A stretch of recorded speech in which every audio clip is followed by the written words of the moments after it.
I had like a set of jumper cables and 3 pairs of goggles on, and I was trying to weld with a coat hanger on the You positive did side. not. Oh, it was anything that we could do. It was And just you like, had a hat on that said safety too, right? right, exactly. IR safety.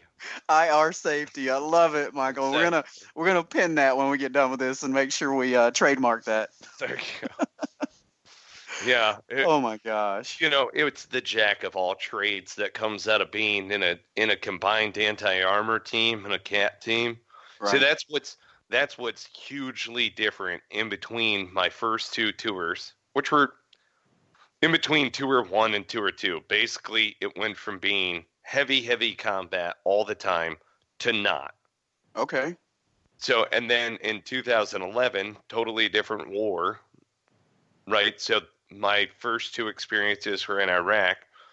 Third deployment, I'm going to Afghanistan.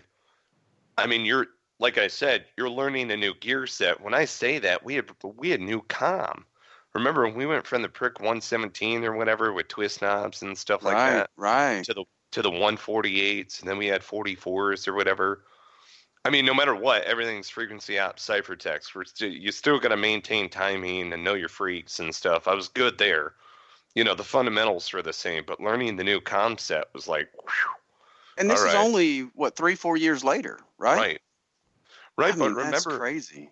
remember also, okay, so during that time in between, let's say for instance, my Victor unit being a deploying infantry unit in Marine speak, I was at Quantico and I was training officers in marksmanship, and that's entry level rifle and pistol.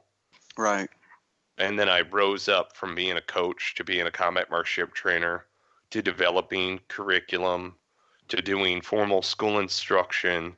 And then eventually, by the time I left, I was able to be an instructor trainer of all of those things. So anytime that I wound up going to a school, like I went through a designated marksmanship course, which doesn't exist in McTims. It's under the security forces for anybody who wants to go to DM school.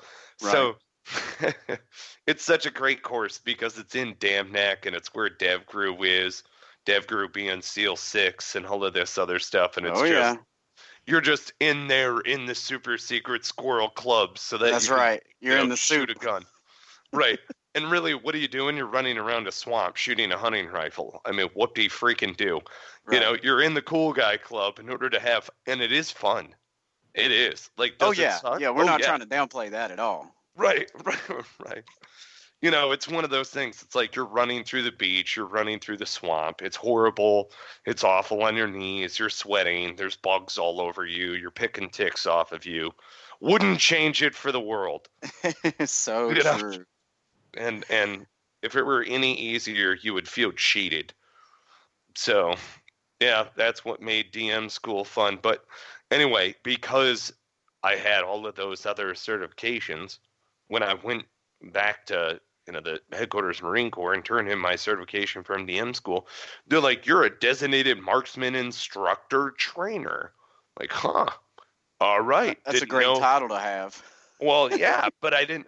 This is something that was this is unbeknownst to me. I had no idea that if you wind up going through that route, it accumulates. I just had no idea that that was a thing. And so when I came back out to the Fleet Marine Force, they immediately saw that I was a mortarman, 0341 by trade. I've never shot a mortar in combat. I've called for mortars a couple of times. We Oh my didn't. gosh. And that was literally your job. Well, originally that was my MOS, and then when I got to the fleet, they're like, "Forget your MOS. Now you're going to be like I was lead truck driver for a cat team, so I had to know the city inside and out and figure out where the IDs were and stuff like that, and not kill everybody behind me. And then I was high back driver, which is basically like being the ambulance driver. So you drive in the middle of the hot zone, load wounded in the back. You got to get them back over to Charlie Medical, which is your MASH element. Right. Your military hospital element. But so that was the first tour. I was a vehicle commander on the second tour, and that was great. I enjoyed being a VC. But then going and picking up the instructor billets, what I had done, I figured that I was going to come back to the fleet and maybe be a scout sniper. Sure. I don't know. And so they put me in 81's platoon, which is where all of the mortarmen, you're either in 81's or 60's. Okay. So I was in 81's platoon. I walk in. There's 8 other sergeants in the platoon when I got there, which is like, I mean, you're just useless at that point. Yeah, that's heavy for our listeners to understand. That's a whole lot of NCOs to be a part of that group. Right. Right. So what I did is I waited by Sergeant Major's hatch until he got back from chow and said, Sergeant Major, all due respect, you're employing me incorrectly. He's like, oh, okay, this will be good. This will be real good. I bet his reaction was priceless on that. So he tells me, I walked into the office with him, laid out my verbal resume, and he said, we're standing up the advisor teams.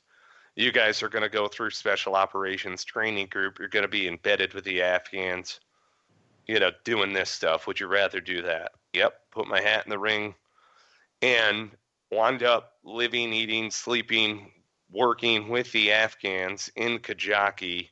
Wow, Michael. And it's funny because you and I were talking about this, right? You're serving side by side by local national forces, getting in firefights together, working together, training together, and you know what that's like. You build camaraderie. Right.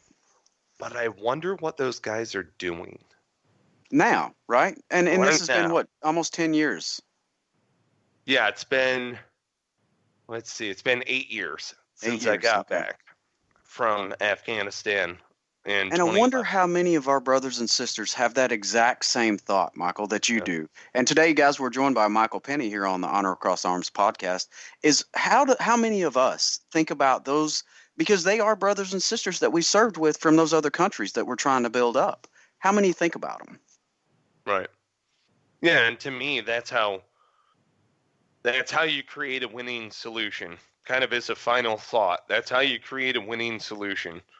You have to have this local national with some sort of, call it training force that is embedded.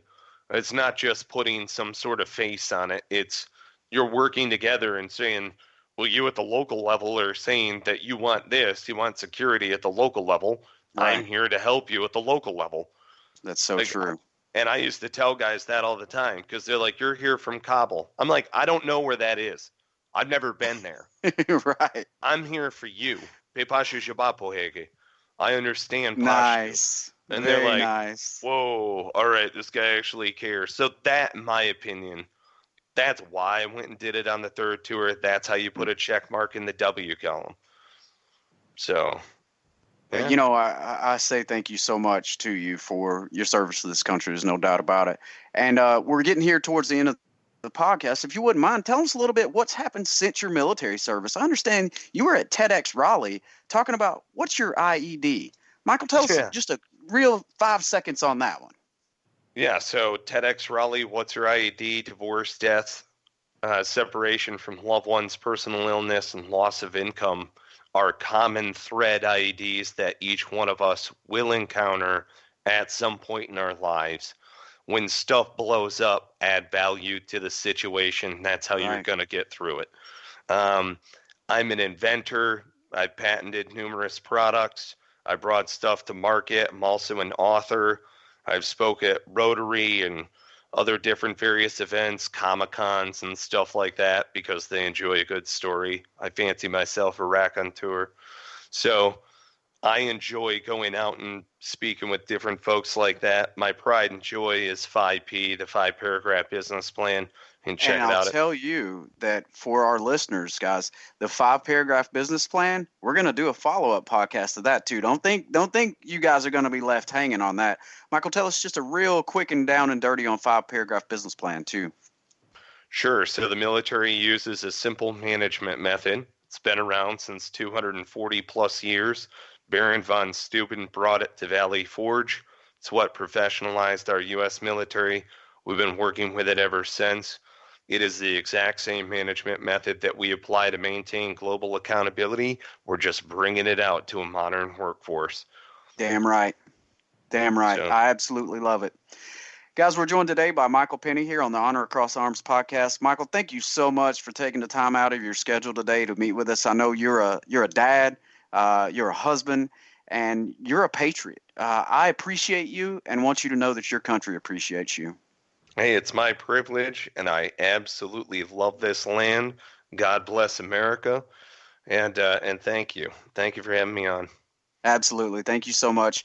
Thanks, guys, for tuning in. I'm Joshua Littrell signing off here at the Honor Across Arms podcast. Hope you all have a great day. Line over there, send the word over there, that the Yanks are coming, the drums coming everywhere.